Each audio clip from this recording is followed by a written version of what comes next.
Bonjour et bienvenue dans cette deuxième partie qui suit la vidéo d'hier sur la critique de The Clone Wars saison 7. Et bien aujourd'hui on se retrouve pour une nouvelle critique de série et on va critiquer ensemble, enfin plutôt je vais donner mon avis sur la saison 1 de The Mandalorian.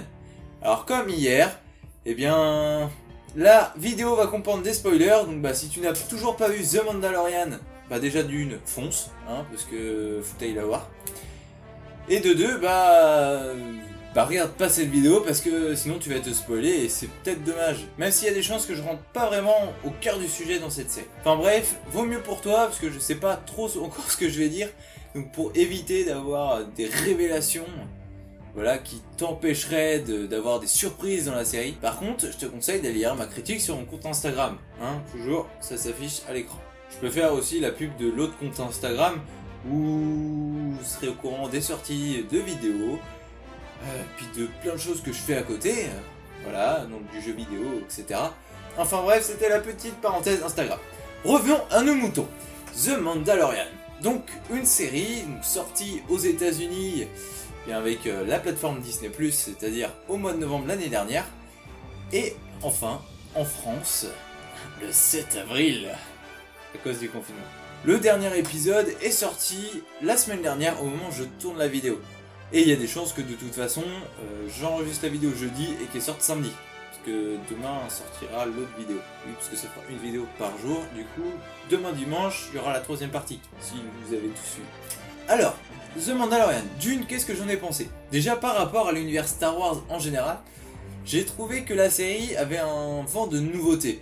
Ça apporte du neuf, on a plus l'histoire comme on a dans le reste de la saga où on a le bien contre le mal, comme on a pu retrouver aussi dans Solo.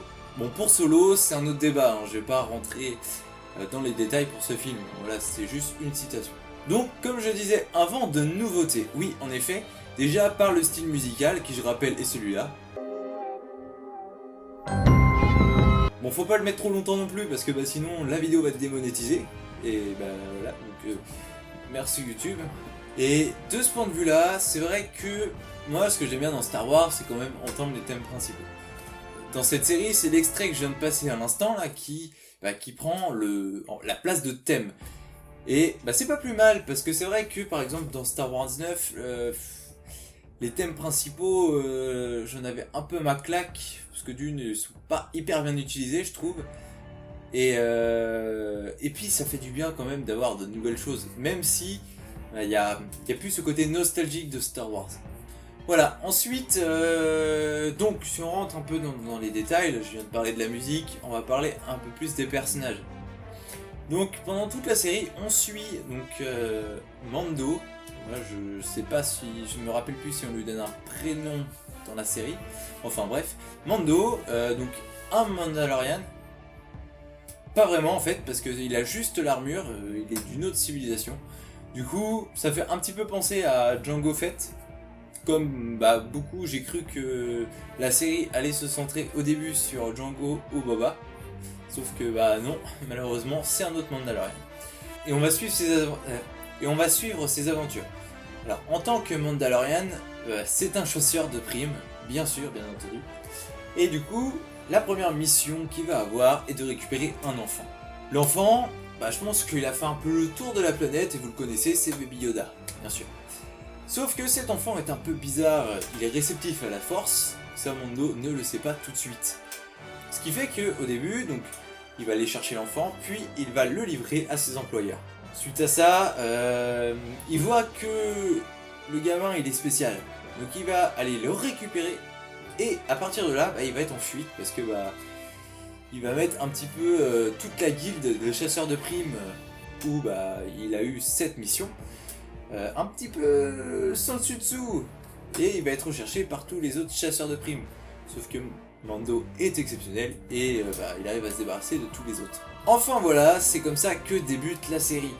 Et c'est vraiment cool de ce point de vue là, parce que c'est vrai que dans Star Wars, on a beaucoup ce côté le bien contre le mal, et ici, en soi, un chasseur de primes, c'est quelque chose de mal entre guillemets, parce que on capture les gens ou on tue les gens pour de l'argent. Et ici, on va pouvoir remarquer que les chasseurs de primes ont un cœur, entre guillemets.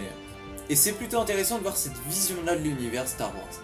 Donc, comme je le disais aussi, hein, par rapport à la musique, et puis cette série a un petit vent de nouveauté. Et c'est ce petit truc-là aussi, hein, le fait que ce soit centré sur un chasseur de primes, qui apporte ce petit lot de nouveauté. Maintenant, je vais parler un petit peu de comment est construite la série.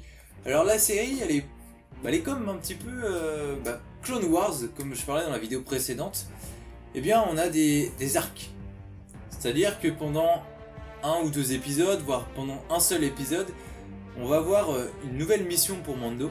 Et à la fin de l'épisode, ça va être coupé. Et on va retrouver Mando plus tard, en fait, dans l'épisode d'après. Et ça aussi, ça reste assez cohérent avec l'univers Star Wars. Et vous vous rendez compte que même dans ça, c'est assez cohérent. C'est-à-dire que dans les films Star Wars déjà, à partir des premiers avec le 4, 5 et 6, bien on a le film, on a une période entre les deux où on ne sait pas ce qui se passe, qui est résumée là dans le générique du film. Et du coup on a le nouveau film. Ce qui fait que en fait on a toujours ce petit laps de temps, en fait on sait pas ce qui se passe. Et là c'est pareil. Et du coup moi là c'est un des petits points faibles que je trouve dans cette série, c'est que des fois on passe un peu du coq à l'âne. C'est-à-dire que des fois il est recherché puis l'épisode d'après il l'est plus. Je trouve ça dommage que pour cette série ils aient gardé ce format là. Après c'est un plus aussi parce que ça reste quand même très cohérent et on garde toujours les mêmes chaînes de montage entre guillemets d'une série Star Wars. Alors je ne sais plus si je l'ai dit, mais la série est réalisée par Jon Favreau, qu'on peut retrouver sur plusieurs projets pour Disney maintenant, entre les remakes qui s'affichent à l'écran, et cette série justement. Moi je suis plutôt fan de ce qu'il nous a proposé là depuis quelques années, même si je trouve que les remakes Disney sont pas vraiment utiles, mais bon, ça c'est un autre débat par rapport à celui-là actuel. A noter d'ailleurs que le dernier épisode a été réalisé par Taika Waititi, qui récemment a été annoncé pour réaliser le prochain Star Wars. Pour cette annonce, je suis assez sceptique, parce que j'aime bien le travail de Taika Waititi, mais je me demande si ce sera compatible avec l'univers Star Wars. Donc pour ce dernier épisode, ça va, parce que c'est Jon Favreau qui a écrit, sauf que pour le prochain Star Wars, c'est l'équipe de Taika Waititi. Quand je vois les films qu'il a réalisés, donc, par exemple Jojo Rabbit et Thor Ragnarok, on a deux films pleins d'humour. Le problème c'est que déjà dans Star Wars 8, l'humour m'avait un peu dérangé. J'ai pas vraiment apprécié, je trouve pas que l'humour a sa place dans l'univers Star Wars. Un petit peu ça va, mais vraiment un tout petit peu. Quand je vois les deux films que j'ai cités de Taika Waititi, qui en sont bourrés, je me demande si ce sera compatible. Après, à voir comment ça peut être aussi, hein, ça se trouve, il va faire un truc très sérieux. Je trouve que l'univers Star Wars ne va pas avec son travail, tout simplement. Voilà, ça c'était la petite parenthèse. Petite parenthèse d'ailleurs, j'en fais pas mal avec cette série, étant donné que je trouve que il y a beaucoup de choses autour qui font référence à cette série, ou enfin cette série fait beaucoup de références autour. Et d'ailleurs, j'en viens à une petite référence là, où je me rappelle d'un plan dans l'épisode 5 ou 6 où on a les casques des soldats clones ou des Stormtroopers qui sont sur des pics. Et si vous en rappelez bien, hier je vous ai parlé de Clone Wars et de la scène finale. Attention, si vous n'avez pas vu Clone Wars, spoiler, je vous laisse 30 secondes et je vous indique là le temps à laquelle il faut aller pour pas être spoilé.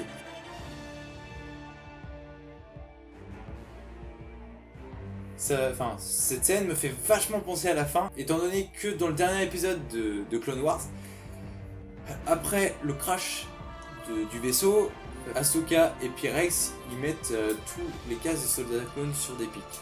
Donc je me demande, je sais pas si c'est la même planète, mais ça fait écho à ça, et je trouve ça hyper bien joué de la part de Star Wars, parce que du coup ça fait un petit lien. Voilà, ça c'était la petite parenthèse. Là on va revenir sur le fait que cette série fait beaucoup écho au reste de l'univers Star Wars.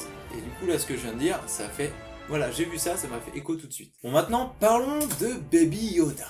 Alors c'est un personnage qui a beaucoup de potentiel. Alors il est mignon, ok, ça fait un peu la mascotte de la série. Et je pense que de toute façon, aujourd'hui il y a déjà une 3e saison d'annoncer que le reste de la série va se concentrer sur Baby Yoda. Ce n'est pas son nom bien sûr, voilà, il a un autre prénom, mais qui n'a pas encore été dévoilé. Peut-être que dans la suite de la série, on en apprendra un peu plus sur le peuple de Yoda, à voir. Ça, ce ne sont que des spéculations, et je vous présenterai peut-être une vidéo théorie à ce moment-là. De toute façon, donc là je parle de Baby Yoda, mais le duo avec le Mandalorian va rester un petit moment. Après, je ne sais pas si pendant toute la série The Mandalorian, on aura Baby Yoda. À voir. Et à voir aussi si c'est Baby Yoda aussi qui a créé la réussite de la série. Personnellement, je pense pas, parce que je pense que ce qui est développé dans l'intrigue est suffisamment costaud et qu'il n'y ait besoin d'un personnage mignon mascotte. Voilà. Mais oui, c'est sûr, l'intrigue tourne autour de Baby Yoda, étant donné que c'est à cause de lui, étant donné que toutes les aventures du Mandalorian tournent autour de Baby Yoda. Ensuite, la série elle va présenter 2 autres personnages qui... Alors je n'ai plus les noms en tête, ils ne sont pas restés, je suis désolé. Et j'ai pas forcément fait de recherche juste avant là pour avoir ces 2 prénoms. J'ai trouvé ça assez intéressant d'incorporer déjà une femme et un personnage un peu plus vieux. Personnage plus vieux d'ailleurs qui mourra. Ça permet de faire mourir un personnage, voilà, auquel on s'est attaché. Étant donné qu'il y a quand même 4 personnages principaux, on va dire. Voilà, je pense que ça tourne autour d'eux. Après, il y a le maître de la guilde aussi, ça peut tourner autour de lui. J'ai trouvé ça aussi intéressant de voir les Mandaloriens, un petit peu comme ci par là, et puis voir la guilde, en fait, finalement, où ils sont cachés maintenant. Voilà, je pense que j'ai fait le tour. Je vois pas trop ce que je peux dire de plus. Si, une chose, les effets visuels. Alors pour moi, les effets visuels, il y a quelque chose qui me dérange, et il y a quelque chose aussi de révolutionnaire. Alors je pense que vous avez pu le voir si vous vous y êtes intéressé un petit peu, ça a un peu tourné sur les réseaux, la façon de faire. C'est-à-dire qu'ici, on n'est plus sur du fond vert, mais sur des écrans en LED, où on peut directement mettre le paysage qu'on veut, voilà, pour y jouer dedans. Donc c'est vrai que cette série est vraiment révolutionnaire de ce point de vue-là. Je pense que vous n'allez pas dire autrement, c'est l'une des premières fois, voire la première fois qu'on utilise cette technique dans une série ou au cinéma. Et ça met en perspective la possibilité de faire beaucoup de choses avec les nouvelles technologies. Ici c'est des écrans en LED, mais à quoi ça va ressembler plus tard? Je veux dire, les techniques de tournage vont changer considérablement, c'est obligé. Maintenant, malgré cette petite évolution technique dans le montage, je n'ai pas trouvé les effets spéciaux si ouf que ça. En termes de paysage, c'est quand même très joli, ça j'ai rien à dire. Mais les personnages par exemple restent un petit peu trop cohérents avec l'univers Star Wars, et on a par exemple pour Baby Yoda on a une marionnette. Et là je trouve ça vraiment dommage parce que on a des technologies aujourd'hui où on peut créer des personnages qui fassent réalistes. Et je trouve ça bête d'avoir gardé ce système de marionnettes alors que c'est un peu révolu et que on est capable, on a les techniques pour faire autre chose. Tout pour vous dire, Jon Favreau c'est quand même le réalisateur du Roi Lion. Donc je vous compare Baby Yoda au Roi Lion. Je pense que on est largement capable de mettre les techniques qui ont été faites sur le Roi Lion sur Baby Yoda. Voilà, tout simplement. Et je parle de ça, mais je parle aussi des autres aliens, finalement.